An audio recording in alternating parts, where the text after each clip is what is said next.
Es el punto más conflictivo de una calle, la céntrica Jarauta de Pamplona, donde ese inmueble ocupado ha desatado la tensión entre ocupas y vecinos, la gota que colmó el vaso, la agresión a un hostelero este pasado fin de semana.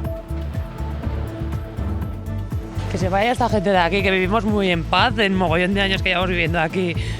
Yo ya casi no recordaba estas situaciones ni percances, y los inmuebles del ayuntamiento que lo pongan que la cierren, que no entren más ahí. Esa ya es la gota que como el vaso. Está dando bastante problema en el barrio. Sí, últimamente hay mucho trapicheo.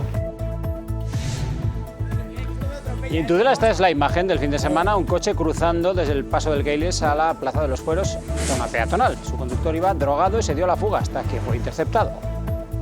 Hostias, que todo lado. Que esto lo atropella, Semana intensa de negociaciones para un buen número de ayuntamientos que se constituyen el sábado, entre ellos Pamplona, esta noche en la Muga a las 10:30. Entrevista a la socialista Maite Esporrín. No plantean ningún proyecto, sino que al final este equipo de gobierno está rindiendo. Y cientos de ciclistas de todas las edades participaron del Día de la Bicicleta con la Peña El Gesto para recaudar fondos pedaleando en favor de la lucha contra la esclerosis lateral amiotrófica.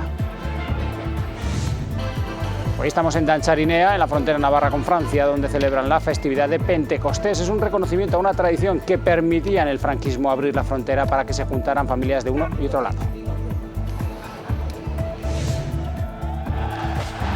Y esto era fruto del fin de semana y de una grandísima temporada realizada por el Club Atlético Osasuna, celebración con triunfo incluida en el estadio del Sadar.